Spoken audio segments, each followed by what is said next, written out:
Dando início à gravação da aula de microprocessadores, turma 6º V, no dia 30 de abril, né? Já é a segunda aula do bimestre. Na aula de hoje, a gente deve estar abordando aí o tópico de interrupção, controle de energia, né? Timer, tudo isso aplicado em projetos no Atmega 328, né? Que é o nosso microcontrolador de estudo de caso.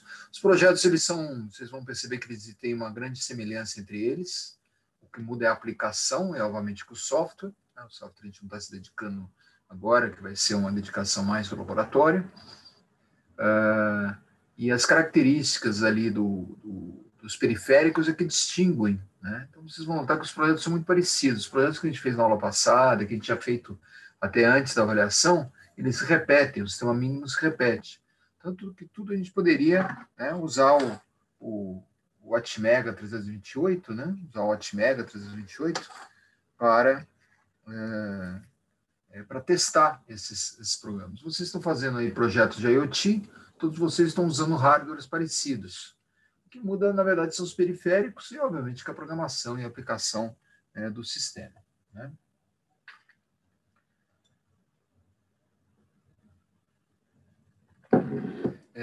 Vamos lá, então, dar início. No Moodle, que vocês estão observando aí, eu coloquei a quarta lista de exercício. Tá? Essa quarta lista de exercício envolve o conceito da semana passada, né, que é alguns que já eram início de projetos, a aula de hoje, tá? E vamos também começar a parte de comunicação serial. Essa quarta lista de exercício também aborda a próxima aula. Tá? A próxima aula, que são alguns projetos, comunicação serial, e, se não me engano, ele começa a abordar alguma coisa de conversão analógica digital. Vamos dar uma olhadinha nela aqui. Essa quarta lista de exercício, vamos abrir a tarefa dela, já é a primeira tarefa desse bimestre. Vamos lembrar que esse bimestre tem também 3 tarefas.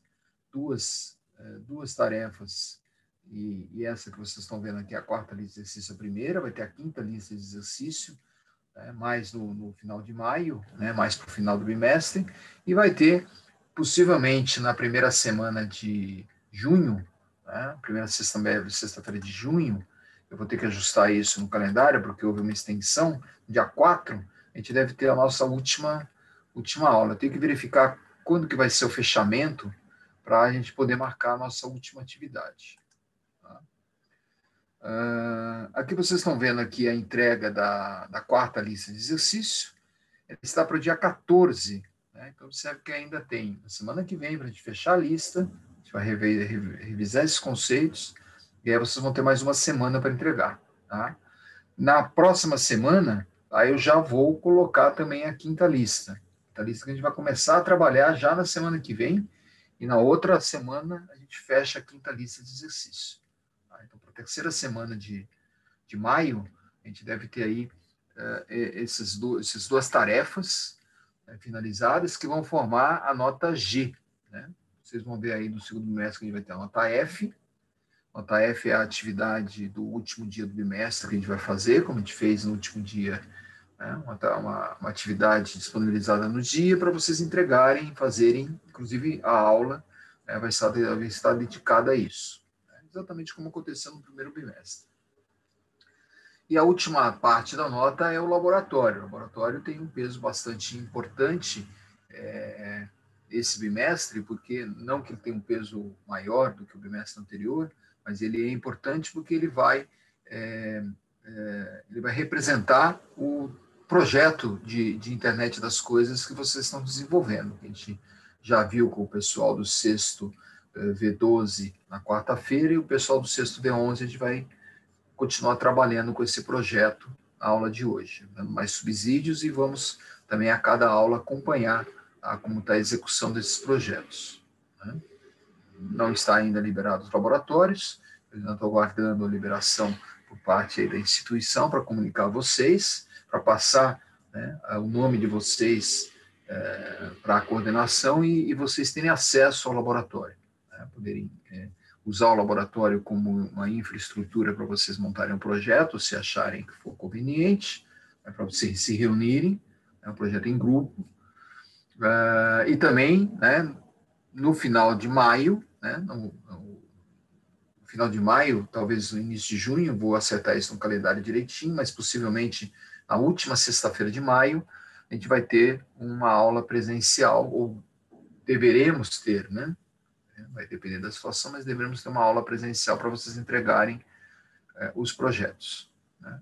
Também na última atividade que a gente vai fazer, atividade 6, que tem peso maior, 40% da nota intermediária 2, lembrando que a nota intermediária 2 vale 60% da média intermediária, então o projeto vai ter um peso bastante significativo. Eu vou ter uma questão individual, onde eu vou pedir para vocês escreverem, obviamente, o projeto, escreverem detalhes do projeto, escreverem a parte de programação do projeto. Né? Então, o projeto vai ser bem abordado, vai ser bem cobrado esse bimestre. Né? Nosso grande objetivo aqui é ter uma carga, né, de teoria, ter conceitos teóricos de sistemas programáveis, de microcontrolador, microprocessador, linguagem assembly, linguagem estruturada, linguagem C, para vocês poderem desenvolver um sistema de controle moderno, um sistema de controle embarcado, um sistema de controle conectado à internet. Né? Um sistema que represente a tecnologia, né, que vai perdurar, né, todo esse conceito vai perdurar aí, possivelmente, durante toda a atividade profissional de vocês. Claro que a parte de inteligência artificial também vai começar a entrar, mas inteligência artificial é software. A parte de hardware embarcado, né, a gente vai ter microcontroladores, vamos ter sensores, interfaces de comunicação, né, e isso vai formar quase que uma commodity tecnológica, né, quase como um sistema padrão, tá, onde vocês vão ter acesso, sistemas que vão ser multiplicados aos bilhões, né? A tendência aí do número de IPs nos próximos anos é ser exponencialmente aumentada. Hoje a gente tem mais ou menos 10, 15 bilhões de IPs no mundo, que é basicamente o número de celulares, e de alguma coisa de IoT que já está entrando, mas a tendência é que com 5G, né, com carros autônomos, com cidades inteligentes, casas inteligentes, tudo 4.0, né? Indústrias, fazendas, né? Quando a gente tiver tudo isso conectado, né, a gente vai ter aí um número de IPs próximos, que o pessoal estima aí de 1 trilhão de IPs. Então, vejam o potencial que vocês têm aí pela frente, desenvolverem soluções, né, que vão aumentar a eficiência das coisas, vão aumentar o conforto, vai aumentar a produtividade. Né? Tudo isso é aplicado em todos os campos de atuação que vocês possam imaginar, campos de atuação humana. E quando se colocar inteligência artificial nisso, os sistemas vão ficar muito mais autônomos. Né?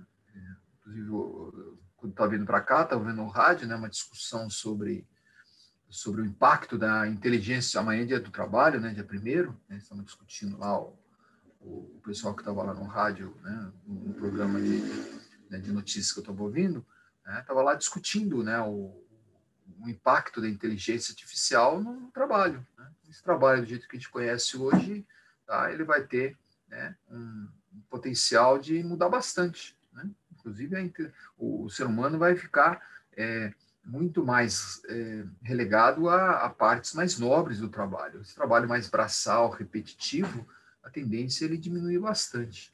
Por isso aí o impacto necessário da educação, que as pessoas tenham aí uma melhor condição de compreender tudo isso, né, e poderem sobreviver, né, uma mudança tecnológica que vai ser tão forte como a mudança, né, quando as pessoas deixaram o campo, deixaram de ser, né, pessoas que tinham essencialmente atividades agrícolas, né, atividades produtivas agrícolas, que já foi uma revolução, né, em relação, né, foi a primeira grande revolução da história da humanidade, né, quando as pessoas migraram para a cidade, entraram na indústria, houve a revolução industrial, e hoje a gente está presenciando uma nova revolução, uma revolução, né, da internet, uma revolução da inteligência artificial, uma revolução dos sistemas autônomos, e vocês vão, né, já estão presenciando e vão ser aí os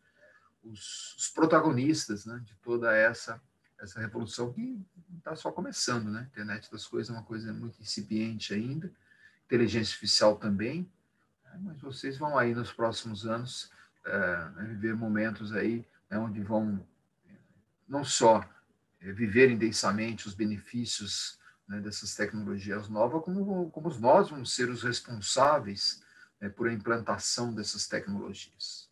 Né? Nós, engenheiros elétricos, engenheiros mecatrônicos, engenheiros eletrônicos, vamos ser aí muito protagonistas, né, em tudo isso. Né? Então, daí a importância de conhecer toda essa tecnologia, né, e vocês estarem capacitados a assumir, né, uma posição de destaque no meio disso, seja como um colaborador numa grande corporação, né? Hoje vocês estão vendo aí que as corporações que estão sobrevivendo são grandes, a gente vai ter, né, dois tipos, né, de ambientes corporativos, o grande ambiente, as big techs que eles chamam, as grandes empresas, né, e vão ter aí os empreendedores, vão ter empreendedores que vão prestar serviço para essas empresas, vão ter empreendedores que vão ocupar nichos, né, tecnológicos, né? No Brasil tem diversos nichos tecnológicos, né, que o estrangeiro ele não tem tanta atuação assim, né? O nicho do agrobusiness, o nicho do sistema de segurança, o nicho do sistema bancário, né? Então, a gente tem várias demandas aqui no Brasil, então entender essas demandas e ter a capacidade de propor soluções inovadoras, obviamente, né? Sem inovação você não tem um novo negócio, para vocês também ou participarem, né, de grandes corporações, serem colaboradores e crescerem em grandes corporações, ou vocês mesmos serem protagonistas no aspecto de terem os seus próprios negócios, terem as suas próprias empresas. Acho que muitos de vocês já pensam nisso e vocês são uma geração empreendedora. Né? O Mackenzie trabalha muito com essa questão do empreendedorismo, nós temos incubadora, nós temos várias iniciativas dentro do ecossistema empreendedor no Mackenzie para vocês, né? Claro que esse semestre, o semestre passado, né, a gente está vivendo aí um momento ainda um pouco obscuro, né, onde a gente não consegue ainda, em função de toda essa situação que a gente está vivendo, de ter né, uma realidade, né? A gente não existe o normal, né? Existe uma fase de travessia que nós estamos aí atravessando, que é uma fase histórica, né? Assim como há um século atrás, houve a gripe espanhola, né? Um processo muito parecido com o que a gente está vivendo aqui agora. Né? Claro que agora a tecnologia, a ciência evoluiu bastante e, né, apesar de toda a gravidade da situação, né, comparado com um século atrás, vocês podem ter certeza que a gente vai ter aí 50 vezes menos problemas, né, de mortes, né? A gente teve aí 50, o pessoal não estima direito, né, quantas pessoas morreram um século atrás na gripe espanhola. Não havia todo esse controle que a gente tem hoje.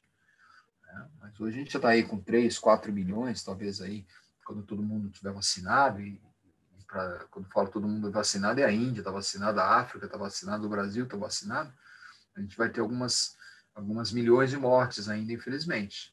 Mas nada comparado com a hecatombe que houve há um século atrás, onde estima-se, né, oficialmente 20, 30 milhões de mortes, mas com certeza houve muita subnotificação. Né? A gente tem uma situação hoje 10 vezes menos grave, né, entre aspas, né, do que tudo por causa da tecnologia. Mas, obviamente, que isso impacta, né, no nosso normal, né, e a gente vai precisar ainda ter um momento de travessia aí até as coisas voltarem à normalidade, a gente poder voltar a ser ser humano, né? O ser humano é um ser social, não é um ser que a gente cada um fica no seu canto aí, né, e assistindo aula à distância, né? Nós precisamos da interação, né? Nós somos grupos sociais. Né? Ok? Bom, então a gente vai ter essa lista de exercício, né?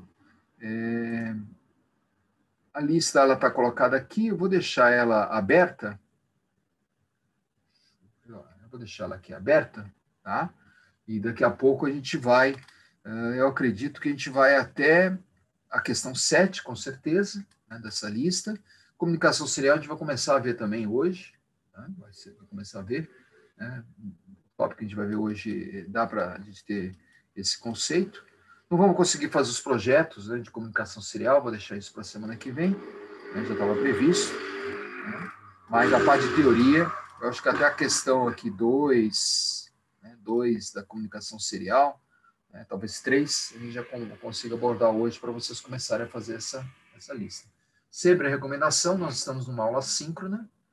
Uma aula síncrona significa que tudo que a gente está fazendo aqui é ao vivo, não vou passar nenhum vídeo gravado, né, da minha aula e nem de experiência, né? A gente vai fazer tudo em tempo real, mas é importante que vocês também façam as coisas em tempo real. Ou seja, acompanhem a aula como se estivesse tendo uma postura presencial. A postura presencial é uma postura aí com atenção voltada para a aula, né, dentro do ambiente, dentro do que o ambiente de vocês permitir, né, mas quando eu falo atenção voltada para a aula, é fazendo os exercícios junto, né, junto comigo, né, eu vou comentar cada questão dessa, então vocês já façam as anotações, ou seja, vocês têm um potencial de, no final da aula, ter boa parte dessa quarta lista de exercícios resolvida. Não deixe para fazer isso depois, e muito menos depois de ficar dando Ctrl+C, Ctrl+V, né, não adianta nada. Né? Você está jogando o seu tempo fora. Né? Então, né, vamos procurar atravessar esse período difícil que a gente tá vivendo da melhor forma possível, da forma mais produtiva possível. E produtiva aqui é aprendendo. Né? Produtiva é você se capacitando, é tendo habilidades, é tendo compreensão de tecnologia embarcada. Isso é o que o mercado do trabalho vai pedir. Né? E vocês só vão ter oportunidades nesse mundo aí tecnológico que já estamos começando, essa era da internet das coisas, essa era da inteligência artificial, essa era do 5G. O 5G está chegando aí para revolucionar toda a comunicação, os cabos vão desaparecer. Né? Então, hoje eu já estava ouvindo falar aí de satélites, né? Muitas empresas aí de tecnologia de ponta já prometem uma cobertura satelital que vai eliminar os cabos, já estão falando no fim do cabo de fibra ótica. O 5G também vai revolucionar, né, muita coisa nessa área do cabeamento, né? Assim como hoje praticamente não existe mais aquele cabo de rede, né, que você conecta, hoje é tudo Wi-Fi, a tendência dentro de alguns anos é que esse Wi-Fi esteja de muito melhor qualidade e com cobertura total onde você estiver, sem a necessidade de cabo. Então, é uma revolução que vai haver aí nos próximos anos, né? Daqui a uma década a gente vai ter um mundo muito diferente nisso. E, obviamente, que essa capacitação é fundamental. Tá? Bom, vou deixar aqui. Deixa eu voltar aqui para a coisa e já retomo essa lista aqui. Mas é uma lista que já está presente aqui, ok? Bom, nas próximas aulas a gente vai ter as abas, né? Eu vou tentar colocar programação. Com a programação, eu devo estar colocando mais 4 ou 5 abas aqui para a gente poder fechar esse bimestre, né? Que no final de maio, né, a gente vai encerrar. Ou seja, nós vamos falando mais de um mês de aula. Né? Nesse mês vocês vão finalizar os projetos e vão entrar em junho aí só fazendo um rescaldo, só, né, fazendo as últimas atividades. E o mês de junho vai ser um mês dedicado aí a fechamento. Né? E o pessoal que se dedicar, né, na primeira semana de junho vai estar com a disciplina fechada, não só a minha, como a maior parte, aí vocês vão poder se dedicar aí a outras atividades. Alguns de vocês já estão começando a trabalhar, ou tem que buscar o mercado de trabalho, oportunidades aí de estágio, né, oportunidades para vocês começarem a ingressar, né, no mundo corporativo. Né? O mundo corporativo é um mundo totalmente diferente do que vocês vivem hoje. Alguns de vocês vivem hoje. O mundo familiar e o mundo acadêmico não tem nada a ver com o mundo corporativo. Quem já trabalha sabe disso. Né? Quem já trabalha sabe como o grau de maturidade de quem trabalha é diferenciado. Né? Então, vocês têm que se focar bastante. Estão finalizando o terceiro ano já. Né? O ano que vem vocês vão ter a ingressão no quarto e penúltimo ano, né, da formação de vocês. Vão começar já tendo sua oportunidade no mundo corporativo, seja como estágio, seja como técnico, né, é bastante importante para vocês. E aqueles que forem muito empreendedores, quem sabe já começar a pensar em negócio e se preparar para isso. Né? Não aconselho muito no aspecto de ter o seu próprio negócio muito cedo, né? Já que acho muito importante o empreendedorismo, né? As startups são ambientes muito hostis. Né? Tanto que o nome do programa lá na TV a cabo, na TNT, é Shark Tank, né? Ou seja, tanque com tubarões, né? Um mundo com tubarão ali, né? Não é um mundo muito fácil, né? O tubarão não é tão agressivo assim, né? É muito menos agressivo do que os filmes vendem aí, né? Mas representa realmente um ambiente muito hostil, o ambiente das startups, o ambiente das empresas que estão nascendo, né, e tudo mais. Eles estudaram esse empreendedorismo e vão, com certeza, nos próximos anos, vivenciar toda essa realidade. Vamos lá, eu vou agora compartilhar com vocês o slide que eu já tinha preparado aqui quando eu abri a sala, né? Precisa de uns 10 minutos aqui para organizar todo o meu material. E vocês estão vendo aí o início, né, do sistema de interrupção, que é o capítulo 3. Na aula passada, nós finalizamos essa lista aqui, né? Essa lista é uma lista de 4 projetos, nós fizemos 2 desses projetos. Né? O projeto aqui do CLP para controlar uma sala de aula, e também fizemos o projeto aqui do reservatório de água. Né? Deixei os outros 2 para vocês trabalharem. Né? O projeto 4 é um projeto que a gente vai trabalhar hoje também. Tá? Então, de uma certa forma, eu vou caminhar bem esse item 4 que vocês estão vendo aí. Né? Deixa eu dar um zoom aqui, vocês estão com pouca visualização aí. Sempre acompanhando, né? Preferencialmente, se puderem acompanhar no computador de vocês, se tiver 2 telas, melhor ainda, né? Para vocês terem uma produtividade na nossa aula síncrona melhor. Né? Ou se não, né, usa o celular e usa o computador aí para vocês poderem, né, interagir bem com a aula. Aí.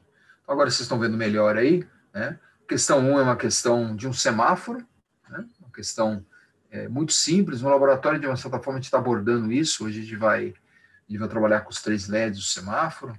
Né? Então, eu também já indiquei, já induzi aqui essa solução, mas seria importante vocês fazerem. Né? O 2 e o 3 nós fizemos, a questão 4 a gente vai, que é muito parecida com a questão 3, a gente vai abordar na aula de hoje. Tá? Então, na aula de hoje vamos ver se a gente trabalha com 2 projetos. Nossa aula aqui é dedicada a um sistema que vocês já conhecem na teoria, e a gente vai fazer uma adaptação desses conceitos para o nosso estudo de caso, ou seja, para o nosso microcontrolador. O nosso foco vai ser sempre o microcontrolador AVR, que é um microcontrolador utilizado no ambiente Arduino. O sistema de interrupção e controle de energia é fundamental para qualquer sistema de controle.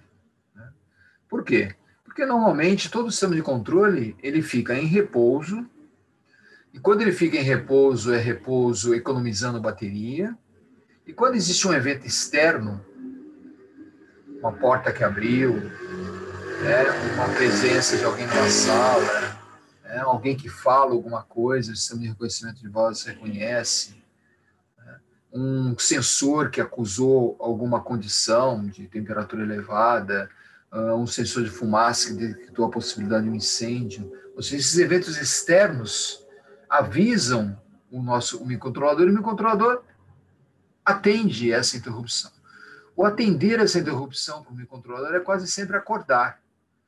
É sair desse modo de economia de energia e fazer o trabalho dele, fazer o trabalho que está previsto. Ou seja, aquele microcontrolador que a gente fica imaginando que o tempo todo ele está trabalhando, tá? Na maior parte dos sistemas de controle não é uma realidade. Ainda mais no IoT. É mais um sistema de internet das coisas. Onde você tem sensores, tem uma bateria normalmente embarcada, só quando existe algum evento é que o sistema acorda. Não fica o tempo todo lá, né, transmitindo alguma coisa. Vou pegar aqui um exemplo, né, que está aqui na minha frente, aqui, ó, e que vocês devem ter na frente de vocês também. Um controle remoto como esse. Esse controle remoto trabalha com bateria. Normalmente a bateria dura muito. Né? Muitas vezes dura mais do que o tempo de vida do controle remoto, né? Que uma vez que você vendeu sua televisão, vendeu nada, ninguém vende mais televisão, né? Uma vez que a televisão ficou obsoleta, você resolveu doar a televisão, o controle remoto perde o sentido. E a bateria dela vai durar durante todos esses anos que o controle remoto vai ser útil para você. Tanto que, se você não colocar uma bateria de boa qualidade aqui, isso deve ter acontecido com todos vocês já, né, vaza a bateria. Né, vaza a bateria. Fica lá, né, anos e anos, né, operacionalmente. Tá? Por que esse sistema ele tem tanta autonomia assim? Né? Porque, nesse momento, ele está dormindo. Ele só acorda quando eu vou lá e aperto um botão. Né? Ele atende o periférico, ele atende a tecla. Né? Então, vocês notarem aqui, ó, vou apertar a tecla mais aqui, ó, menos do volume. Ó. Vocês estão vendo lá ele transmitindo. Ó. Estou vendo ele transmitindo a string, né, para o meu. Aumentou o volume aqui do meu monitor. Né? Se eu mudar o canal aqui, ele vai mudar o canal. Ou seja, ele vai atender um evento externo. Tá? E uma vez que ele atende o evento externo, ele retorna ao programa principal. E, normalmente, o programa principal vai fazer ele dormir de novo, vai fazer ele entrar em modo de economia de energia. Ou seja, a grande maioria das vezes, como agora aqui, ó, o controle remoto estava parado quando eu cheguei aqui, né, e eu também não vou mexer muito pouco nele, né, já que eu ajustei meu monitor né, o controle remoto fica lá parado. Né. Então, ele precisa ficar, e o sistema de controle de interrupção e o sistema de controle de energia são essenciais nesse caso. A figura que vocês estão vendo aí representa bem o conceito de interrupção que vocês já conhecem. Essa figura já é uma figura familiar de vocês. Nós já trabalhamos com essa figura. Ou seja, eu tenho um programa em execução que muitas vezes pode ser uma economia de energia, um programa que está suspenso, está em modo sleep, né, que o pessoal chama, modo power down. Ou seja, ele não está ocorrendo, simplesmente ele está economizando energia. Mas houve um evento externo, se eu tiver com o programa em execução, um programa interrompido, se eu tiver com o sistema em modo sleep, modo power down, modo idle, são várias expressões que os microcontroladores utilizam para indicar que eles estão em repouso, economizando energia. Cada um desses modos tem uma característica diferente, como a gente vai ver na sequência. Né? Ele acorda, atende o programa, que é uma subrotina, e retorna. Se for um programa que usa esse modo de economia de energia, ele vai retornar dormindo. E volta para o repouso. E, de novo, quando houver algum evento externo, uma tecla acionada, um sensor que acusa uma condição, ele vai lá e interrompe. Tá? Então, isso é fundamental nos sistemas de controle, isso é pouco abordado. Se vocês pegarem as literaturas aí, principalmente do Arduino, que é uma literatura menos técnica, né? Menos técnica, vocês não veem o pessoal estudando interrupção. Não veem o pessoal estudando interrupção. Né? Então, isso é bem crítico. Né? Isso é bem crítico. Crítico no aspecto, né, de você não ter tanta literatura assim também. Né? A gente vai usar bastante aqui, mas para o Arduino básico, aquele livro que todo mundo usa lá para os programas de rotinas de Arduino, ele não trabalha com interrupção. Né? Ele trabalha com entradas. Né? Então, esse conceito de interrupção é um conceito que você vai encontrar em literaturas mais sofisticadas, né, que em português, infelizmente, são muito poucas. Né? Muito, muito poucas. Né? Você consegue, né, trabalhar com algumas delas. Né? Tem um livro que... Deixa eu pegar ele aqui. Já mostrei esse livro para vocês. Esse é um livro que foi lançado o ano passado, um livro em português, o melhor livro em português que tem aí para o AVR. Né? Que trabalha com linguagem C e linguagem Assembler. Né? Esse livro não é um livro de Arduino, é um livro do AVR. Apesar que ele cita aqui a palavra Arduino, ele usa o Atmega, né, 328. Mas toda a rotina que ele faz, ou ele usa a linguagem C, ou ele usa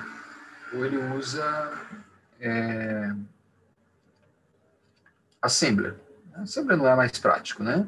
Ele usa principalmente a linguagem C, tanto que ele não usa a ideia do Arduino, ele usa o AVR Studio, né, que é da própria Microchip, né, da própria Atmel.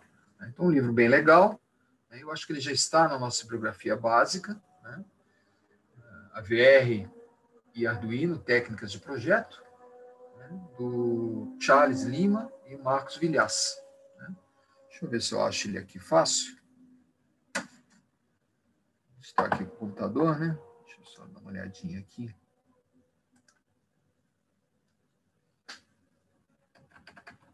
Vou procurar na Amazon, né? Hoje em dia tudo está na Amazon. A Amazon aí tá, como aconteceu já nos Estados Unidos, né? Ela está dominando aí todo o mercado, né? Tanto que muitas livrarias hoje são, né, fornecedoras da própria Amazon, como aconteceu. Deixa eu só colocar aqui o livro.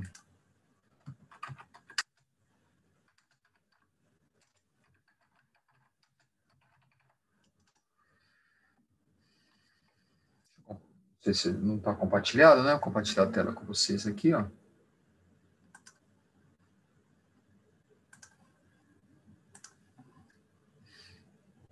Aí eu coloquei aqui Arduino, né? VR Arduino, veio aqui, né, os livros que vocês conhecem, saindo no básico, né, vocês estão trabalhando, e esse é o livro que eu estou citando aqui, ó. Né? R$70, né? 61 reais. E tem aqui, ó. Legal, está disponível. Isso é um livro muito bom. Né? Esse livro trabalha com interrupção. Esse livro trabalha com sistema de economia de energia. É um livro mais profissional. Mas observe que ele é um livro que, apesar de falar a palavra Arduino ali, ele não usa tanto a ideia do Arduino, né? Ele trabalha de uma forma muito mais profissional. Né? Mais profissional, tanto que ele trabalha muito com linguagem C. Tá? É um livro legal aí. Ou seja, essa mistura de ambiente Arduino, né? Com uma forma mais profissional, né? mais adequada de se trabalhar, é muito raro. Lá fora se encontram bons livros, né? E aqui no curso vocês também estão vendo isso. Né? Estão vendo isso. Mas as literaturas aqui, principalmente em português, hoje estão muito raras. Por isso aí que o inglês é essencial, é fundamental, né, para vocês trabalharem. Tá? Então fica essa dica aqui, o pessoal que quiser aí o Estado da Arte, né, um bom livro aí para trabalhar. Né?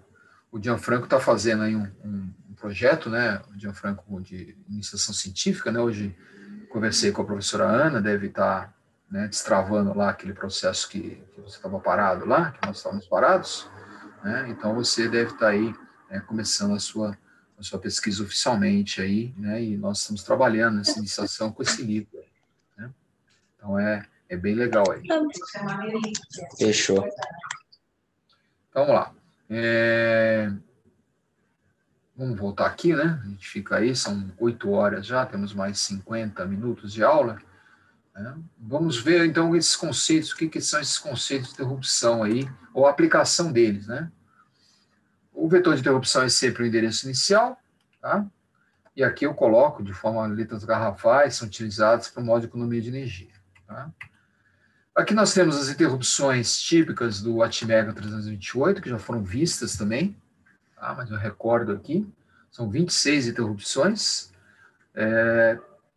todas elas ligadas a algum tipo de atividade externa. Quando eu falo atividade externa, atividade de periferia, atividade de periféricos. Observe lá, as duas primeiras aqui, ó, tem o reset. Deixa eu aumentar um pouquinho o zoom aqui. Tem o reset e essa int 0 e int 1 são as mais usadas. Tá?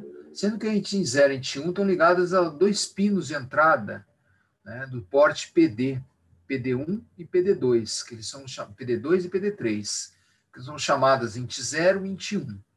Ou seja, eventos que acontecerem com essas interrupções, com esses pinos, como a chave, né, como a gente vai fazer na experiência da semana que vem, né, uma chave, um sensor que é colocado aqui, ele provoca aquele processo de interrupção, ou se o sistema estiver dormindo, ele acorda o sistema. Tá? Por isso que eu destaco aqui, principalmente os dois pinos. As outras interrupções estão ligadas ao timer, à conversão analógica digital, ao sistema de comunicação I2C, né? Ou seja, tem várias coisas aí, vários timers, vocês podem notar aí, ó, as portas de comunicação TX-RX, full duplex, né? Tudo isso gerando paradas no programa. É claro que quando você trabalha no ambiente Arduino, o Arduino já gerencia tudo isso para você, né? Gerencia a questão dos timers, né? Você vai ver que você vai ter lá uma instrução de leitura do conversor analógico digital, então ele já gerencia tudo isso. Quando você trabalha num ambiente mais estruturado, como o Arduino, com muitas bibliotecas e funções, vai ficar muito fácil. Tá? Se trabalhar num sistema mais raiz, né, sempre linguagem C, hoje não se usa mais Assembler, não tem sentido se usar Assembler. O Assembler você usa, né, o Assembler é usado para montar o ambiente de compilação. Né? Então, o compilador lá, então, a linguagem mais básica que existe, na prática, é sempre a linguagem C. Quando você consegue trabalhar num ambiente mais estruturado, né, com funções, bibliotecas, melhor. Se for trabalhar com C puro, né, com certeza lá no nível da Microchip, da VR, tem várias e várias bibliotecas prontas. Né? O IAR, que a gente trabalhou lá com o 8051, é um excelente compilador, né, para outras plataformas também, com várias funções. E, obviamente, quando você for trabalhar com um ARM, né, de 32 bits, os sistemas lá já também vão ter muitas funções preparadas. Tanto que os compiladores ARM são compiladores muito caros, tá? Porque eles já têm essas funções, né, dedicadas. E quem for fazer um projeto de IoT, com certeza vai colocar hoje um microcontrolador de 32 bits. Ah, mas precisa de tanta coisa? Hoje os microcontroladores de 32 bits são um padrão no mercado. Né? Tanto que um chip do Arduino custa 3, 4 dólares, um chip da placa Uno. Né? Um chip para IoT custa $1 hoje em dia, de 32 bits, custa muito menos. Né? Então, esse preço que a gente paga hoje no Atmega 328, né? Alguma coisa ali em torno de R$ 20, né? Se você for procurar aí nas lojas, nos portais, R$ 20 um chip, né? Os chips de IoT custam R$ 5, dolarizando, R$ 6, R$ 7, com dólar aí a quase 6. Ou seja, custa na plataforma de um. E por que custa tão barato? Porque tem bilhões, né? São produzidos os bilhões. Né? Então, vocês devem estar acompanhando aí, né? Com toda essa crise sanitária que a gente está vivendo, está havendo uma crise também na cadeia de fornecimento de eletrônicos. Né? E todo mundo vai começar a sentir consequência disso. Quem trabalha na indústria já está sentindo, como é o caso da minha empresa. Né? Muito crítico isso, imagina, né? Aí, hoje os microcontroladores estão com prazo de entrega de quase um ano. Um ano. Né? Sendo que eles mudaram esse patamar, que era de 6 meses, assim, de uma hora para outra. Tanto que não tem. Né? Quem trabalha just in time, quem trabalha com processo produtivo, né, que depende de fornecimento constante, está sofrendo muitas. Tem empresas de automóvel parada, né, totalmente parada. Carro usado está valendo mais carro novo hoje em dia. Né? O prazo de entrega de carro novo hoje é 6 meses. Né? Os carros mais populares. Né? Comprar uma Ferrari, a Ferrari também é bastante cara, porque ela é customizada. Né? Mas os carros assim, né? E o pessoal está procurando carro, né? Não querem usar mais transporte coletivo, né? Quem precisa trabalhar, não quer correr risco. Então tá muito complicado. Né? Por quê? Porque está havendo uma grande demanda desses componentes todos aí. Mas voltando ao que a gente estava falando aqui, né? Temos as interrupções. Né? Essas interrupções, elas têm comandos, né? No Arduino, né? Lá no IDE do Arduino, ela já tem alguns comandos né, pré-programados, que não são comandos em assembly nem de linguagem C, tá? São comandos do ambiente Arduino. Tá? Então, aqui, por exemplo, eu tenho um programinha, né, que eu estou trabalhando aqui com as interrupções 0 e 1, né? Lá, int 0 e int 1, essas duas interrupções aqui, ó. Int 0, PD2 e PD1. Para definir essa interrupção, o Arduino usa um comando chamado attach interrupt, né, para fazer a relação ali da interrupção. O 0 e o 1 é a interrupção 0 e 1, lembrando que a interrupção 0 é o PD2, ó, PD2, interrupção 0, e a interrupção 1 é o PD3. Então, né, tanto que vocês vão ver no projeto, na aula de hoje, que a gente vai ligar os sensores tanto em PD2 como em PD3. Tá? Na sequência, eu coloco o nome da rotina que eu vou chamar, que o sistema vai chamar quando houver a interrupção. No caso aqui, LED on, LED off, ou seja, liga LED, desliga LED. E aqui do lado eu coloco qual é o momento de transição do sinal da interrupção que eu vou considerar, que o programa vai considerar. Por exemplo, change. Né? São 3 ou 4 sistemas de interrupção. No laboratório a gente vai ver isso um pouco melhor. Change. E também lá, se você procurar isso lá na referência do Arduino, também lá está bem claro quais são essas 4, mas no laboratório a gente vai detalhar isso um pouco melhor. Né? Change, né? Não na aula de hoje, tá? Na aula de hoje, para o sexto V11 e na aula passada, nós não abordamos a interrupção. Vamos abordar a interrupção na semana que vem. Change significa que qualquer transição positiva, né, subida ou descida, ele detecta. E o falling, por exemplo, é só na descida. Você poderia ter a opção rise, que é na parte de subida, né? Sempre expressão em inglês. Né? Então, são expressões que o pessoal utiliza para detecção.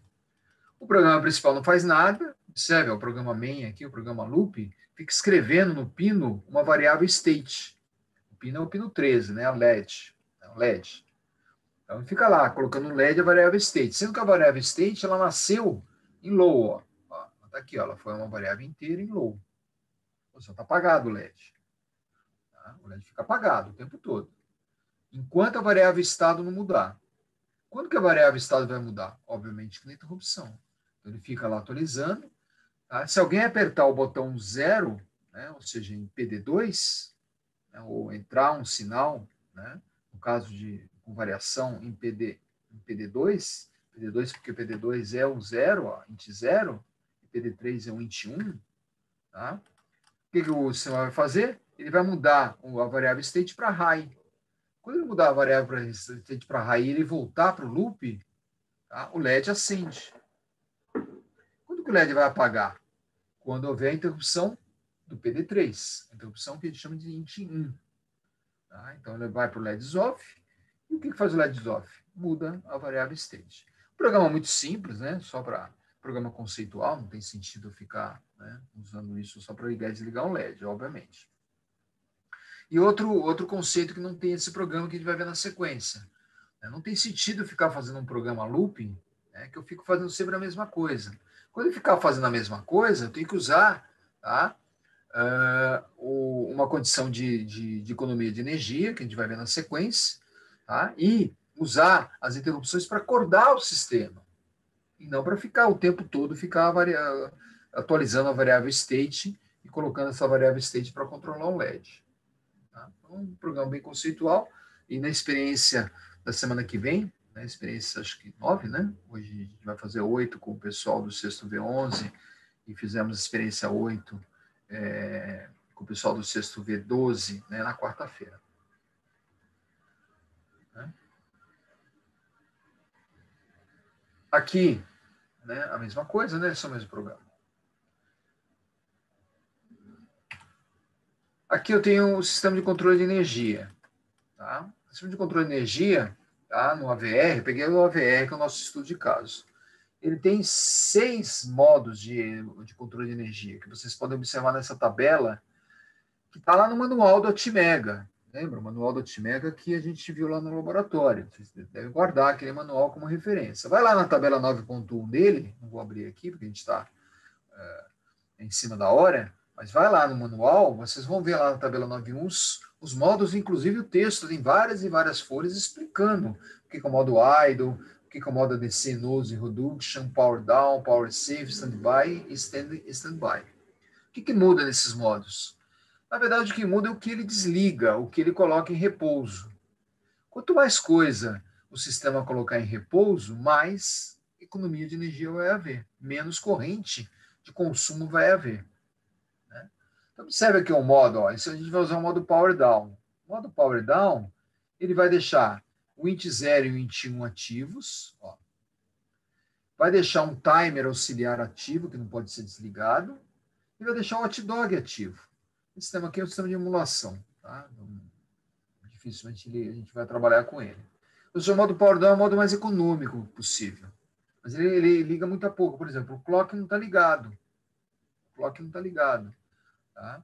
O sistema, o AD não está ligado. Então, se você precisar de AD, por exemplo, você não pode usar esse modo, né? Que fica deixando o AD em repouso também.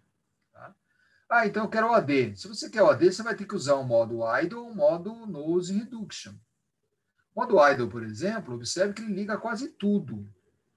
Então, com certeza, ele não é um modo tão econômico como os outros módulos, os outros 5 modos que nós estamos vendo aqui. Tá? Na tabela da direita, a gente tem o consumo de corrente. Eu só peguei o modo Power Safe e Power Down, tá? Só para a gente poder comparar. Né? Mas lá no manual vocês encontram todos os modos. Tá? Observe aqui, ó.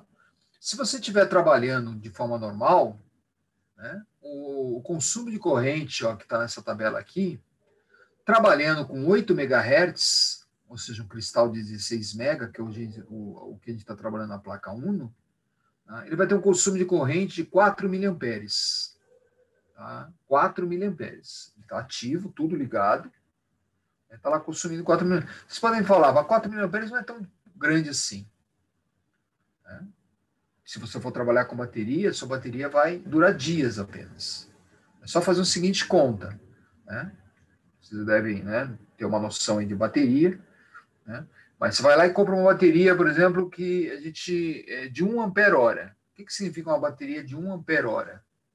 Significa que se você consumir 1 ampere dela, ela vai durar 1 hora. Ok? Acho que todo mundo conhece isso. É claro que, né, a gente não está consumindo 1 ampere. Eu estou consumindo aqui 4 miliamperes, né, usando aqui o exemplo. Ou seja, 250 vezes menos, né, do que, né, 1 ampere. Isso significa o quê? Que a bateria vai durar 250 horas. Se eu puxar 1 ampere dela, ela dura 1 hora. Se eu puxar 4 miliamperes, que é 256 vezes menos X vai ser igual a 250 horas. Então, a bateria, né, alimentando um atmega, né, vai durar, né, 250 horas. Quanto que é 250 horas? É pouco, né? São 10 dias. Um pouco mais de 10 dias, 11 dias. Um pouco menos de 11 dias. É muito pouco. Por isso que os modos, né, tradicionais, se eu tiver um processador nesse modo, eu não posso usar uma bateria.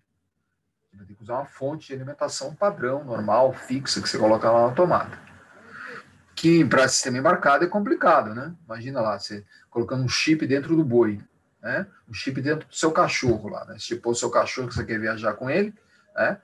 E passar na alfândega, o bichinho tem que estar chipado, né? Não dá para colocar ele na tomada, é óbvio. Então, a bateria é essencial nesses casos. Mas observe que se você usa o modo Power Down, que é aquele modo que a gente estava falando aqui, o modo Power Down, tá? A corrente já vai para 4 microamperes. Ou seja, 1000 vezes menos do que os 4 miliamperes.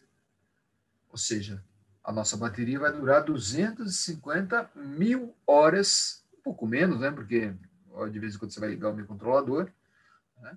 Mas ele vai durar muito mais tempo. Né? Não sei quanto está 250 mil horas aí, né? Mas se é 1000 vezes mais e a gente estava lá com 10 dias, né? 10 mil dias, 10 mil dias são 20 anos, sei lá quanto, um pouco mais de 20 anos. Né? Então, é claro que o microcontrolador não vai ficar o tempo todo em modo power down. De vez em quando você vai ter que acordá-lo. Quando acordar, ele vai para o consumo de energia normal. Mas esse é o segredo de você ter sistemas embarcados com baterias que duram um tempo de vida útil do sistema, tá? Usando os modos de economia de energia. E a interrupção é importante porque a interrupção está ligada a esses modos. Quando o modo de economia, quando acontece a interrupção, ele acorda. Então, automaticamente, ele sai do modo power down, o modo que você escolheu, e vai para o modo de regime normal. Por quê? Por causa da interrupção. Então, a interrupção está muito ligado a sistemas de controle de energia. Está bem explicado isso na apostila, tá? Tem bastante literatura sobre isso, obviamente que lá no manual também, né? O livro aqui do Charles Lehman, né, do Vilhassa também, né, explica, né, bem isso, né, em um capítulo aqui que eu não lembro, né, qual que é. Estou lendo o livro aqui. Arte.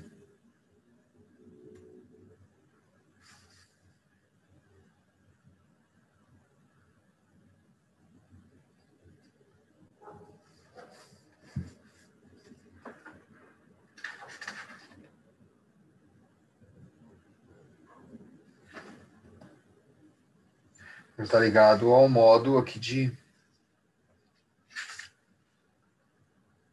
arte, ele foca muito nos periféricos, né?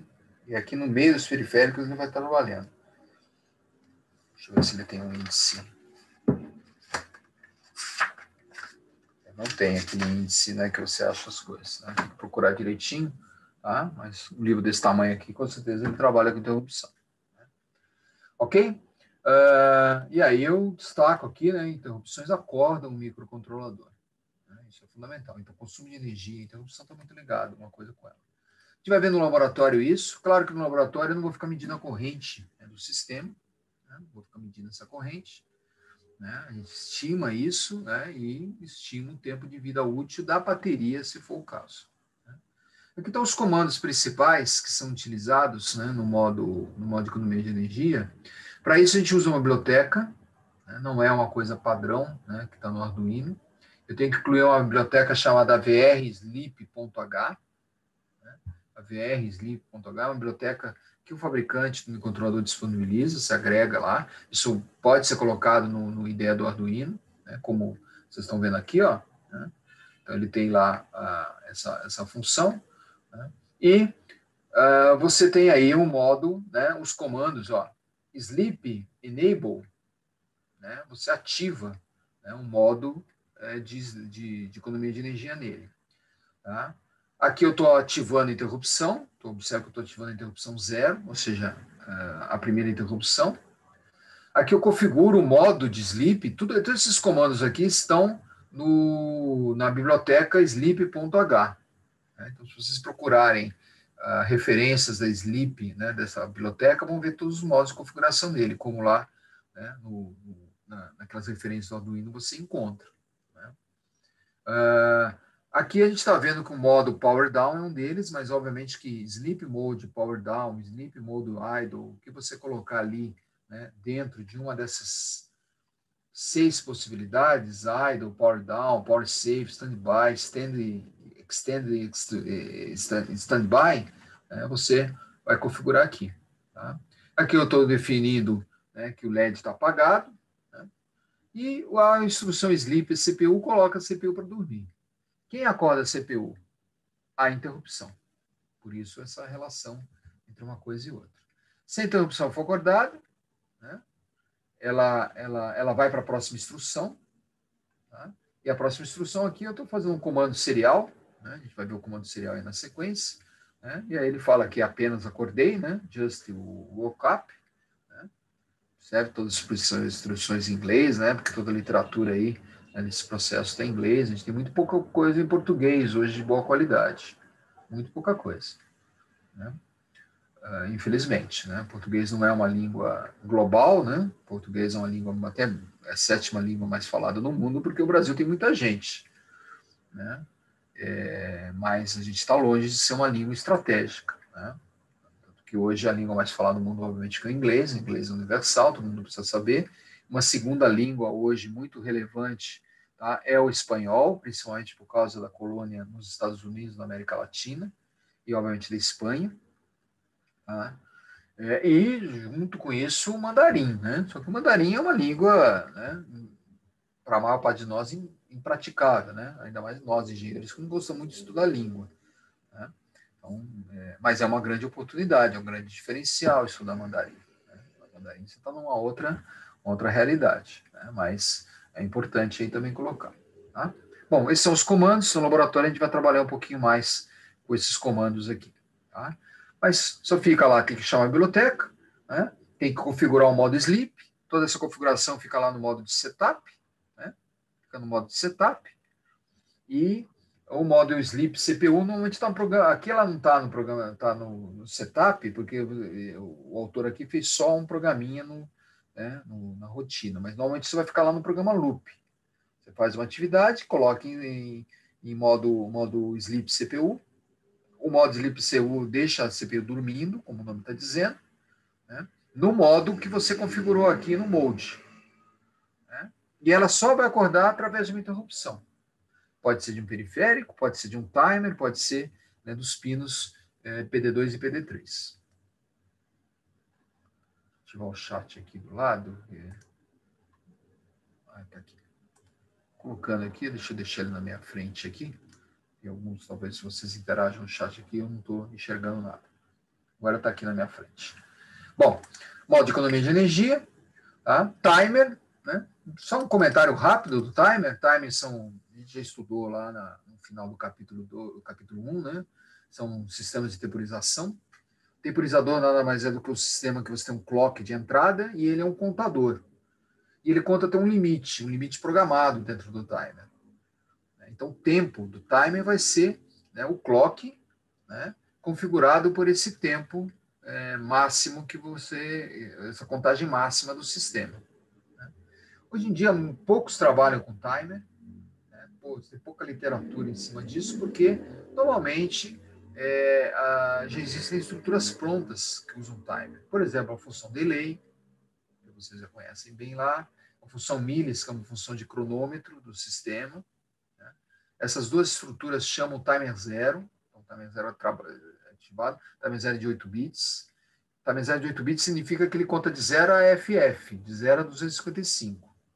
Tá? Então, ele é mais limitado.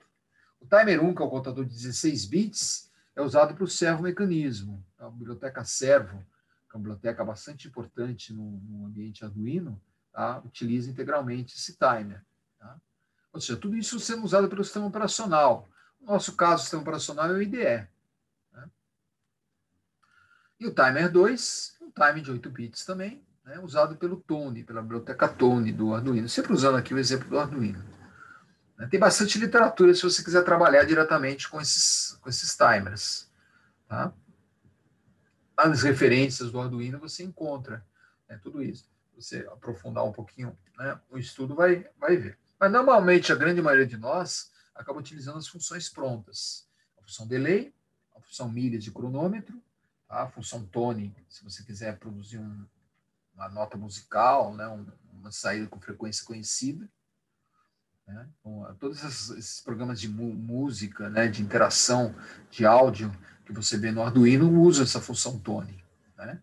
E aí você tem as notas musicais ali, o pessoal que é músico aí, né, sabe muito bem que, né, tendo as notas musicais, você faz a música, né, misturada ali com os intervalos de tempo, né, que as notas exigem. Né? Porque, basicamente, a música é composta das notas, acho que 7 notas, né? E dos intervalos que são colocados. Né? Tudo esse ritmo que a gente conhece, né? todo esse universo musical, né? É baseado nesses dois conceitos. Okay? Então, isso daqui é importante saber, mas está lá embarcado e a gente vai ter funções, né, para trabalhar. Antigamente, a gente aprendia a configurar, né, o timer, a gente configurava o timer carregando lá o valor dele, trabalhava em Assembler ou mesmo em linguagem C. Né? Hoje em dia, a gente está muito mais preocupado com a aplicação. Né? A gente tem um curso aí que tem 16 semanas, né? 16 semanas, incluindo aí as semanas que a gente precisa reservar para avaliação, então acaba sendo 14 semanas, então é um curso muito rápido. Né? Então a gente não consegue se aprofundar tanto. Né? A gente fica dando dicas aí, como esse livro que eu acabei de falar, para vocês se aprofundarem. Né? Não esperem, né, que o conhecimento, que a informação seja toda passada para vocês. O nosso curso é um curso de formação. É um curso que capacita a usar a aprender. Né? E isso é fundamental, né? Com a evolução da tecnologia, a evolução da técnica, o tempo todo, né, hoje o engenheiro está constantemente aprendendo. Então, ele desenvolver essa capacidade de autoaprendizagem é fundamental. Né? Vocês acham que lá no estágio, no trabalho de vocês, né, alguém vai ficar explicando as coisas para vocês? Né? Claro que com a capacidade que, com certeza, uma universidade de ponta como a Escola de Engenharia, né, dá para vocês, né, vocês que são sobreviventes aí do processo, né, vocês já estão no 3º ano. Né, quantos ficaram para trás? Né? Quantos tiveram a capacidade de entrar no curso superior como o de vocês? Estou nem falando de dificuldade vestibular, não. Estou falando de dificuldade mesmo de sobreviver, né, de pagar, né, de ter uma educação básica de boa qualidade para você poder chegar ao 3º ano da escola de engenharia. Né? Olha o perrengue que vocês já passaram para chegar até aqui. Né? Isso é seleção natural. né? E vocês daqui a pouco vão se formar, né? E vão ser uma elite, pode ter certeza que vai ser uma elite profissional aí, né? Que vão se formar numa das melhores universidades do mundo, né? Afirmo isso para vocês, não é? Porque eu trabalho na instituição e não posso ficar falando mal da instituição. Afirmo que a formação de vocês é muito boa, né? Hoje a maior parte, né, dos profissionais que trabalham comigo, né, e muitos que eu indiquei, né, e muitos que estão aí no mercado, são maquinistas. Claro que a Escola Politécnica é muito boa, claro que o ITA é muito bom, claro que as escolas federais são boas, a FEI também é muito boa, a Mauá, são escolas de ponta. Né? Temos várias universidades aí, até faculdades que não são tão de ponta, e que com certeza o profissional dessas universidades não vai ter o sucesso, né, no mercado de trabalho, ou para ter sucesso vai ter que ter muito mais esforço, né, do que vocês que estão tendo uma boa formação. Vocês estão tendo muito esforço agora na universidade para poder fazer a simulação. Né? Ok?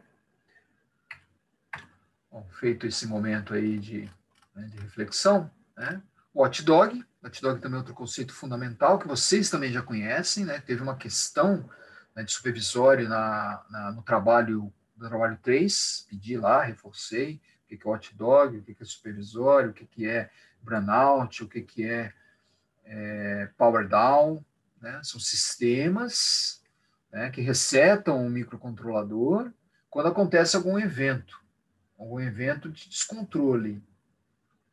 O Watchdog, quando o programa se perde. Power on reset, enquanto a energia que alimenta o sistema não estiver estabilizada na inicialização. Burnout, no regime. Vocês refletiram sobre isso, colocaram isso, inclusive, né, não só no trabalho 3, como também no trabalho 2. Né? Eu reforcei bastante isso para vocês. Como é que a gente trabalha com o Watchdog aqui? Tá?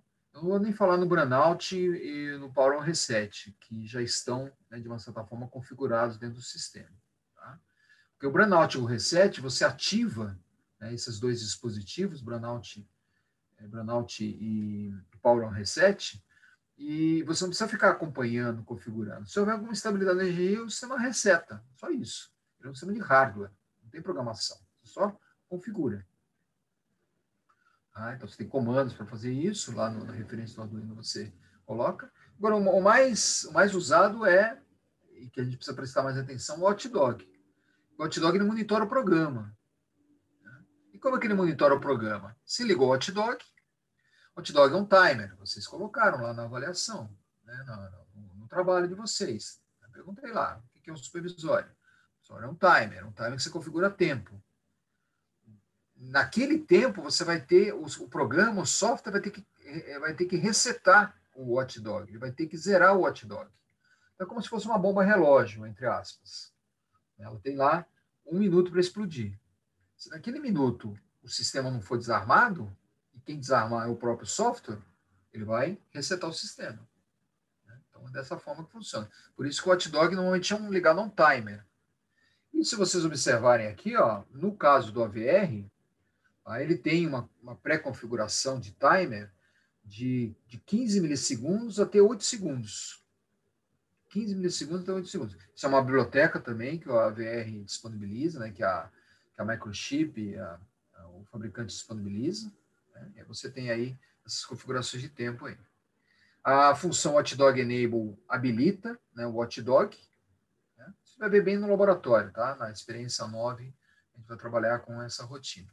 E essa expressão Watchdog Timer 0, tá? É uma expressão que você coloca lá no setup do sistema. É uma expressão que você já configura. Então, tudo com a biblioteca AVR Watchdog Timer, né? Essa biblioteca aqui, né? Que você vai colocar no sistema, então você não precisa se preocupar. Já são bibliotecas com microcontrolador você vai ter que colocar isso lá no início do programa. Então, você já viu 2 bibliotecas agora, hein? A biblioteca do Sleep, né? A biblioteca do controle de energia, e a biblioteca, né, do Watchdog. Né? Então, a gente vai, daqui a pouco, trabalhar com essas 2 bibliotecas, chamando as bibliotecas, que facilitam muito o nosso trabalho, não precisa ficar configurando, né, timer, nada disso. As configurações vão de 15 milissegundos, ou seja, muito curtas, de 15 milissegundos, eu sou obrigado a mandar um comando, né, que é o comando watchdog reset, que está aqui, ó, né, para zerar o sistema. E até 8 segundos. Qual que você vai usar? Aquele que você vai conseguir suportar se o sistema se perder. Né? Ou seja, né? Porque quando ele acionar o watchdog, ele vai resetar. Né? Ele vai resetar. Então, quanto tempo você sobrevive ali sem haver um desastre? Né? 1 segundo, 2 segundos, 8 segundos, né? Ou menos. Né? Então, vai ver toda essa configuração. Tá? Aqui um exemplozinho do watchdog, para a gente fechar o capítulo, e a gente vai começar a fazer um projeto aqui, né? Bem rapidinho. Né? Ó, o watchdog está aqui. Aqui eu estou com o comando típico, de novo estou usando lá o LED, né? Estou configurando o LED, estou colocando o LED em nível alto, estou colocando um delay, né, de 2 segundos, vou deixando o LED ligado 2 segundos, e habilito o watchdog em 8 segundos. Tá? Aí eu programo loop, fica piscando o LED, ó, ligo o LED, desligo o LED, ligo o LED, desligo o LED por 1 segundo, observe, ó, ele deixa mais tempo desligado do que ligado, ele só dá uma piscadinha rápida no LED. Então ele demora 1 segundo para fazer isso. Tá? No final desse loop, sempre no final do loop, eu vou, né, dar o reset no watchdog. Ou seja, estou dando um watchdog de 1 em 1 segundo. Configurei ele para 8 segundos, foi exagerado, né? Poderia ter configurado ele para 2 segundos, para 4 segundos, 8 segundos aqui foi um pouco exagerado. Mas, de qualquer maneira, o que vai acontecer? Se o sistema se travar, ele vai ficar até 7 segundos sem manifestação, sem piscar o LED. Por que o sistema trava? Porque o sistema trava porque ele recebe ruídos externos, né? A fonte de alimentação nem sempre é perfeita. Claro que como o sistema conectado com bateria, a bateria é muito estável, né? Ela só vai caindo a tensão. Mas se você está ligado na tomada, você tem toda a interferência. Às vezes um ambiente externo, um ambiente industrial, está lá numa máquina, né, muito ruidosa, está dentro de um carro que tem muito ruído, né, a tendência é o sistema receber essa carga eletromagnética e às vezes se perder. Né? Se perder, não tem ninguém para dar um reset. Imagina um sistema embarcado dentro de um elevador. Né? O elevador não pode parar. Né? Se der um pau lá no microcontrolador, ele tem que se auto-resetar. Imagina um sistema embarcado dentro de uma lâmpada. Ninguém vai ficar lá desligando a lâmpada. O sistema tem que se auto-resetar. Imagina um watchdog, né, no ambiente lá de um carro, né, de uma injeção eletrônica de um carro, né, de um controle crítico de um carro, que controla lá as funções essenciais do carro. Não pode parar. Não pode travar. Não existe travar. É por isso que o botão de reset não é tão essencial assim. A gente já discutiu isso também. Tá? Bom, esses aqui são os exercícios que eu puxei aqui para a lista, tá? Eu vou dar uma olhada, eu vou compartilhar a tela com vocês da lista, já para vocês, e fazer um comentário rápido da lista, para vocês já irem anotando, tá? E vamos fazer um projetinho rápido da lista também. Ó. Eu vou compartilhar com vocês de novo aqui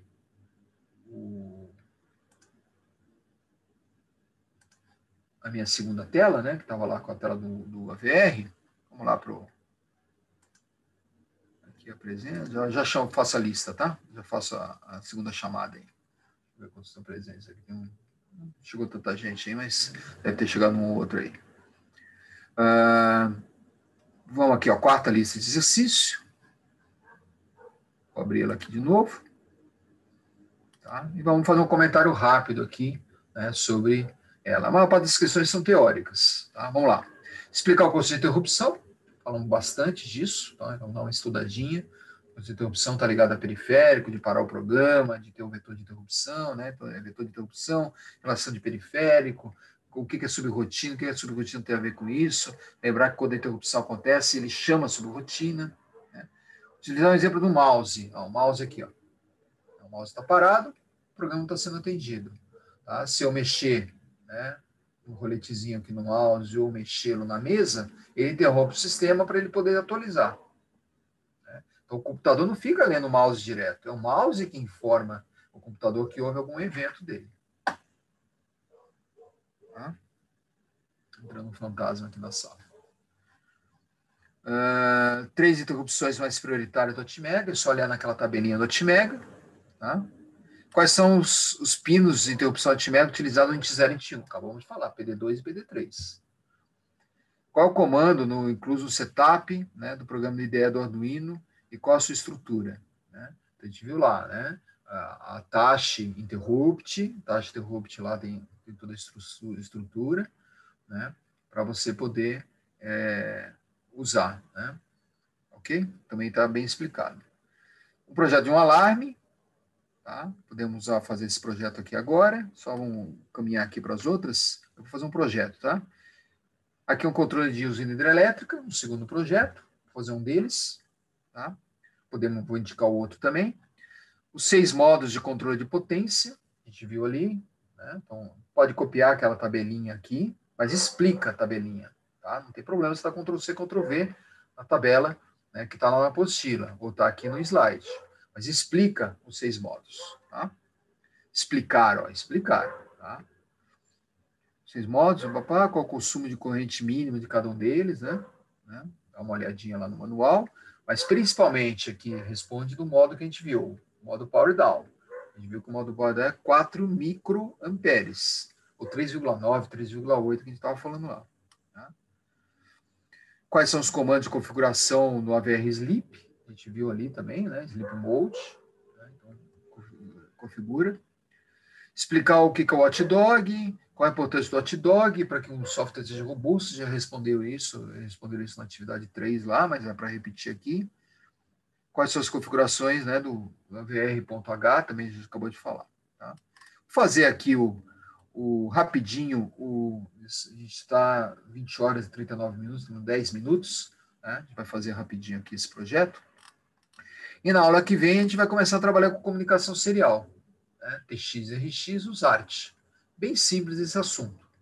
Tá? Vocês vão perceber lá que é um assunto que não deve ter dificuldade para vocês. E a gente vai ter uma função muito legal lá no Arduino, que é a função monitor. Alguns de vocês que trabalham já com o Arduino conhecem essa função. Tá? A gente vê isso melhor na aula que vem. Tá? Bom, eu vou colocar aqui na minha tela secundária, tá? Só as características aqui. Então, ó, eu estou aqui no trabalho, tá? Vou colocar aqui o slide da página 98. Eu vou tirar minha imagem aqui e colocar a da minha segunda câmera aqui, só para vocês poderem acompanhar. Então, vamos lá. Slide da página 98. Vou posicionar aqui direitinho. Tá? Ou o exercício 4 da lista, né? Então, a gente tem a atividade 4. Tá? Vamos fazer o projeto 4. Tá? No projeto 4 é um projeto de um alarme. Tá? Esse alarme tem uma porta, um sensor de porta, uma janela. Observe que eu estou ligando as duas em INT0 e INT1. Obviamente que um sensor de porta e janela vão ser chaves. Né? O sensor sempre você consegue representar com chave. Uma buzina, que eu vou ligar numa porta de saída. Né? Vou ligar no PD4, né? Só para... no laboratório a gente vai usar muito PD4 para buzina. Tá? E estou pedindo também um controle de lâmpada, que é obviamente que eu vou usar um relé aqui. Qual a novidade desse exercício? Ele é igualzinho aos exercícios que a gente tem feito, mas tem essa novidade aqui, ó, de usar o sistema de interrupção. Tá? Então, observe que eu vou ligar em PD2 e PD3, tá? O meu sistema. Tá? Essa é a única novidade. Tá pedindo sempre comunicação serial. Comunicação serial é TX, RX. Que na aula que vem a gente vai estudar com mais detalhes. Tá? Ok? Então, essas são as características do sistema. Tá? Buzina eu vou ligar, porque no laboratório eu uso esse porte, no PD4. Tá? Relé que eu posso ligar em qualquer um deles. Tá? Vou ligar lá no PB0, tá? Só para a gente poder ter. Todo projeto, tá? Aqui eu não pedi o projeto, mas vocês podem colocar sempre no projeto, devem colocar sempre no projeto, um LED. O LED eu vou ligar lá no pino 13, que é o PB5. e uma chave de configuração, vou chamar de chave geral. Tá? Já que eu estou usando as duas interrupções aqui, eu vou ligar a chave geral aqui no PB0, PB1, né? O PB1, PB0, PB5, PD2, PD3. Tá? Então, eu defini o meu... Sempre lembrando, né, que eu vou depois disponibilizar isso para vocês. Um pouco alto aqui, deixa eu colocar ele um pouquinho mais baixo aqui, apesar que fica mais difícil de vocês enxergarem, né? Ok? Bom, eu vou agora fazer o projeto aqui, ó, bem rapidinho. O projeto é igual da aula passada, ó, tá? Vou disponibilizar isso aqui na sequência para vocês lá no Moodle, tá? Então, lá. Vou colocar lá o nosso microcontrolador. Igualzinho, ó, da aula passada. Nosso microcontrolador. O Atmega 328, com alimentação, tá? Alimentação VCC, que eu vou colocar 5 volts, e o Terra, VCC e o Terra. Sempre um capacitor de CNF para proteger o sistema. As 3 alimentações analógicas eu não vou usar, tá? O A, VCC, o A, GND, não vou usar porque eu não estou usando AD aqui, tá? E o A, V de referência. Eu tenho o cristal,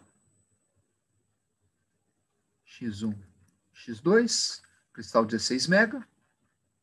Sempre lembrando que o cristal está ligado em PB6 e PB7. Igualzinho o projeto da aula passada. Já falei com isso, vocês podem fazer um carimbo disso daqui, porque toda aula eu vou usar o mesmo sistema mínimo. Só vou mudar aqui desse lado da aplicação, ó, dos ports. A parte do sistema mínimo é igual, que é a placa do Arduino. Estou colocando aqui o Arduino Uno, tá? Poderia ser o Mega, se eu estivesse usando o processador 2560 aqui. Tá? Evoluindo, o reset. O reset está ligado em nível baixo ao porte PC6. Tá? Vou colocar o reset aqui, ó, uma chavinha. Tato momentâneo para a terra. Tá? Resistor de pull up, né? Aqui é o capacitor, desculpa. Capacitor. 10 microfarads. Né? Positivo e negativo. E um resistor aqui para VCC. 5 volts. Né? Resistor de 10K aqui, né? Que é o que a gente tem usado. Então, aqui é o meu sistema de reset. Capacitor com o resistor para VCC. Igualzinho que a gente tem trabalhado. E vocês fizeram esse projeto. Tá? A única diferença no projeto que vocês fizeram na atividade 3 é que eu pedi uma bateria aqui. Lembra que eu pedi uma bateria de 1,8 volts aqui? Já, por causa que a gente estava falando de IoT. Tem o sistema de comunicação, RX e TX. Que é o PD0 e o PD1. E aí, nesse sistema de comunicação, vou simplesmente citar, ó, interface de comunicação, X-Face de comunicação. Aqui pode ser várias coisas, né? Na placa do Arduino, é USB, mas poderia ser RS-232, poderia ser uma placa de Ethernet, poderia ser uma placa de Bluetooth, poderia ser uma placa de Wi-Fi, poderia ser uma fibra ótica. Ou seja, várias formas de conectividade. Uma delas vocês escolheram no projeto de IoT de vocês. Ligado no TX-RX, né, ligado no PD0 e PD1, que a gente vai estudar melhor na semana que vem. Tá? Muito simples aqui, tá? Só entrar no Mozart, o registrador do deslocamento. Comandos também que facilitam muito. E aí, para encerrar, né, eu vou ligar nos portes PB. O PC eu não vou usar nesse projeto, porque o PC são os sensores analógicos. A gente vai ver isso na semana que vem. Semana que vem, comunicação serial e sensoramento analógico. Tá? Na semana que vem eu vou usar o PC. Tá? E o PD. Vou lembrar que tanto o PD como o PB, 2 portes eu já usei. Ó, PB6, PB7, PD0, PD1. Tá? Os portes já foram usados, alguns portes. Vamos lá, eu defini aqui, ó, tá? que a porta e janela está ligada em PD2 e PD3. Vou usar como sensor de porta e janela um sensor que a gente já viu aqui na sala de aula. Já discutimos aqui um sensor chamado read switch. Tá? Então, eu vou ligar aqui ó, em PD2, o read switch. Tá? Vou colocar ele ativo em nível alto, mais 5 volts, e um resistor de pull down para garantir um K. Observe que o read switch tem uma condição de uma chave. Ó. Vou colocar aqui, read switch. Só para não deixar, já que eu estou com a tela do computador aberto aqui, ó. Tá? Vou colocar no Google aqui, ó. Read. Fazer, né? Quem tiver computador aí pode fazer a mesma coisa. Switch.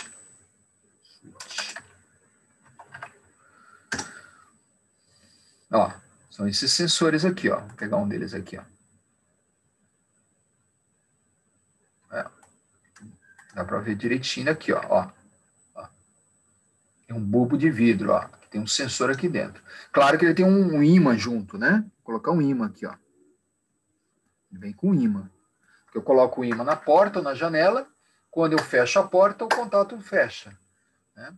Tanto que você tem o read switch, já encerrando, né? Já está dando um final de aula aqui. Né? O read switch, esse daqui é o mais comum, ó. Ele não mostrou, ó. Pode ver que ele é um par, onde eu tenho um ímã. Tem um ímã aqui, ó. E tenho, tá? Aquela chavinha, aquele bulbo de vidro aqui, ó. Então, aqui é um sensor magnético já pronto, ó. Tá? Eu peguei um aqui que é automação Arduino, ó. Perfeito para o nosso projeto. Está lá no Mercado Livre, lá. Né? Quem é que está fornecendo isso daqui? Último disponível, ó. Dá para comprar. R$25 cada um. Né? Brincadeira, tá? Vamos voltar aqui para onde a gente estava.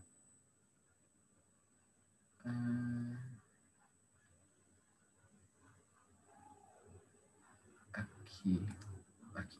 Tá? Bom, 2 read switches, PD2 e PD3. Então, read switch, switch pull down, 1K, VCC. Então, esse daqui é o read switch da porta e esse é o read switch da janela. Ok? Então, aí os dois read switches. Aí eu vou colocar no porte PB, ó, que a gente definiu. PB0 eu vou colocar a lâmpada. Então, vou colocar aqui no PB0, vou puxar aqui para cima, ó. PB0, lâmpada. Eu não vou ligar uma lâmpada direto no porte, eu vou ligar no relé. Então, vou colocar um relé aqui, ó. Sempre com transistor. Pode ser um BC548. Eu vou puxar um relé, a bobina do relé, ligar em 12 volts. Sempre colocando um diodo em paralelo, um N4001, por exemplo. E aqui eu tenho um contato, os 3 contatos do relé. Comum, normalmente aberto, normalmente fechado. Puxa ele mais para cá, né? Ó. Comum, normalmente fechado e normalmente aberto.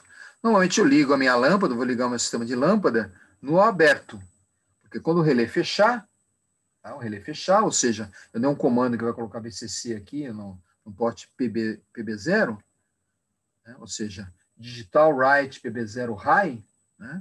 Ele vai ligar o relé. A gente já viu isso na aula passada. E aí a minha lâmpada liga. Né? Então, no comum da minha lâmpada, eu vou colocar a fase, por exemplo, fase 1, e no outro terminal aqui da lâmpada, eu vou colocar a fase 2. Quando o relé fechar, ele vai jogar a fase 1 no terminal da lâmpada, a fase 2 está ligada, ele liga a lâmpada.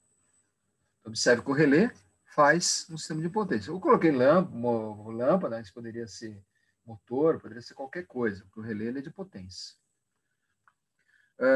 O LED em PB5.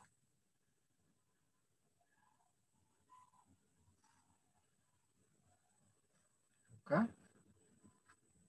LED, PB5, ou seja lá o pino 13, né, que a gente está pegando. Uma chave geral em PB1. Vou colocar aqui uma chave geral em PB1, ó. PB1. Chaves sempre representam da mesma forma. Muito parecido com o reed switch, né? Volts para a Terra. A chave, um K, né? Uma chave, né, ligada em PB1. Faltou mais alguma coisa? LED ligamos, chave PB1, LED PB5, lâmpada relé, perfeito. Tá? Então, observe que o projeto, tá? Deixa eu tirar aqui a imagem para vocês verem a tela cheia, né? Dá para vocês verem a tela cheia. Eu devia ter feito isso desde o início. Tá? Então, observe aqui, ó. Tá? Eu posso apostar um pouquinho mais aqui, que aí vocês conseguem ver ele completo. Ó. Vou disponibilizar isso depois, tá? Ó. Então, sempre o microcontrolador, o sistema mínimo, alimentação analógica, clock, cristal, reset, comunicação. E desse lado, a aplicação. Tá? Lâmpada ligada no relé, um LED, né? Um LED aqui, ó, no PB5, tá? Uma chave, tá? Uma chave ligada em PB1, e os dois reed switches aqui embaixo, ó, que são os reed switches do alarme, que vão estar na porta, na janela, né? Um ímã, né? O reed switch tem sempre o ímã, né? Sempre o ímã aqui, né? Para poder formar aquele par que a gente viu. Tá? Bom, aí a aplicação. Para a gente encerrar a aula, tá? Só vou compartilhar de novo aqui o trabalho 4 para comentar o exercício da usina hidrelétrica. Para a gente encerrar, tá? Mais 2 minutinhos só, a gente já, né, já encerra a aula aqui. Tá? O pessoal do PB do laboratório do V12, né, que já tiveram aula comigo, vão ter aula de controle na sequência, mas a gente acaba a aula aqui. E o pessoal do meu laboratório, a gente está em casa, né? Estamos na sala. Para a gente encerrar a aula, ó, exercício 5. Né, vocês vão fazer, mas olha como ele é parecidíssimo. Ó. Vou estruturar o exercício 5 aqui para vocês. Ó. Exercício 5. Tá? Exercício 5. É uma usina hidrelétrica. Tá? Uma usina hidrelétrica é um reservatório. Vou colocar aí um reservatório.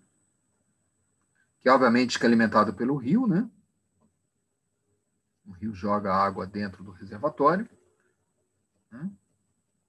E a diferença para uma caixa d'água, que a caixa d'água não tem o rio.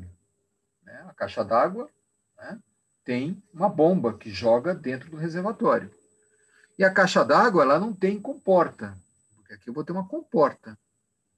Senão não tem comporta. Ou comportas, né? Para você controlar o nível daqui. E, obviamente, que na saída da água aqui, ó, eu vou ter a turbina. Que você não controla, né? Turbina é que gera energia para você, né? Então, a turbina aqui, na saída de água, né, vai gerar energia aqui. Já todo mundo conhece aí, não preciso ficar falando muito de usina. Estou falando de controle aqui. O que eu estou pedindo nesse projeto? Né? Obviamente que eu não vou controlar o rio. O rio depende disso pluviométrico. O que eu vou controlar aqui são 2 sensores. Eu vou ter um sensor, eu estou chamando de sensor máximo, e vou ter um sensor, que eu estou chamando de sensor mínimo. O que é o sensor? O sensor é um reed switch, tá? O sensor é uma chave, tá? Ou seja, tá? Esses 2 sensores são exatamente, tá? esses 2 equipamentos que você vai ligar nas interrupções. Estou ligando ali, eu estou pedindo lá para ligar no int 0 e int 1. Eu estou chamando o nível máximo e nível crítico. Né? Nível máximo é aquele que você vai abrir o maior número de comportas possível. Tá? Nível máximo você vai abrir o maior número de comportas possível. O nível crítico, né? Estou chamando de crítico e máximo, tá? Você vai abrir, você vai tocar uma buzina. Acho que tem uma buzina aqui também, né? 3 sirenes. 3 buzinas. Tá? A buzina, obviamente, você pode ligar através de relés. Você vai ter 3 relés iguais a esse daqui, ó. 3 relés. Por que 3 buzinas? Porque vão estar ligadas em cidades próximas, né? Porque os sensores aqui, o sistema de sensoriamento de uma represa, serve para quê? Serve para que, num momento de crítico, né? Como, por exemplo, está chovendo muito, né? Você abriu todas as comportas e continua aumentando o nível de água, né? A água vai transbordar. Aí você não vai ter mais controle. Você vai ter que avisar as cidades que estão embaixo da usina, né, para todo mundo sair, evacuar a cidade. Mais ou menos como aconteceu lá, ou deveria ter acontecido, né, na usina de Brumadinho. Na Brumadinho, lá tivemos um desastre, né, não só ambiental, como um desastre de acho que quase 400 pessoas morreram, né, e fora o pessoal da usina, morreu muita gente, né, nos povoados próximos ali. Por quê? Porque não funcionou isso daqui, né? Não funcionou direito. Na verdade, nem funcionou a buzina, o que para ali não adiantava, né? O que houve falha lá foi em sensores, que eu não estou prevendo aqui, né? Mas numa usina de dejeto, deveria ter sensores de pressão, né, que me indicassem uma condição da barragem que pudesse estourar, né? E foram esses sensores que falharam lá em Brumadinho. Né?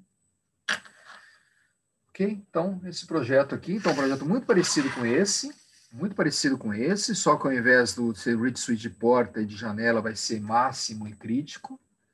Né? Ao invés de ter uma lâmpada, você vai ter aqui 3 relés, sempre colocando LED, sempre colocando a chave.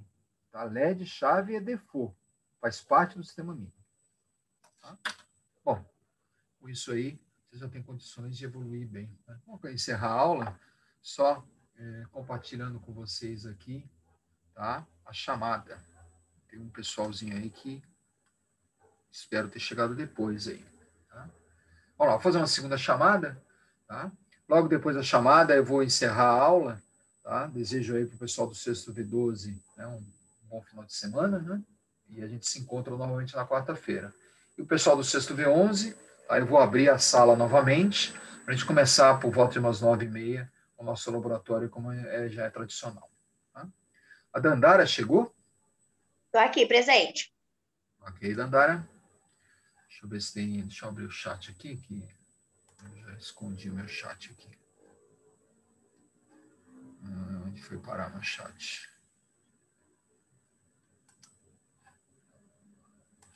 Só puxar ele fica escondido de vez em quando.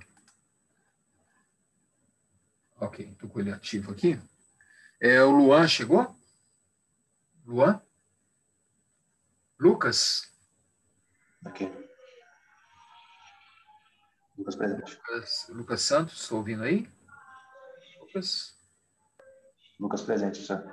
Ok, Lucas. De Oliveira, né? Lucas Botura? Luan não está aí. Matheus Mendes? Renato Ribeiro? Presente. Ok, Renato. E Vinícius? Vinícius está presente. Então, finalizando aqui a chamada, já nos despedindo, Luan Barbosa, Lucas Botura e Matheus do Nascimento. Última oportunidade aí. Ok. Encerrando aqui, né, que às 9 horas ele trava o sistema, né? 9 horas, já está tudo no limite aqui. Bom, daqui a 30 minutos eu volto a conversar com o sexto V11 e para o pessoal do sexto V12 aí um bom final de semana. Tá bom? Vou preparar aqui a sala, se alguém tiver alguma questão, alguma dúvida, eu ainda vou ficar disponível aqui para vocês, tá bom? Mais 2, 3 minutos só enquanto eu preparo aqui a sala de laboratório.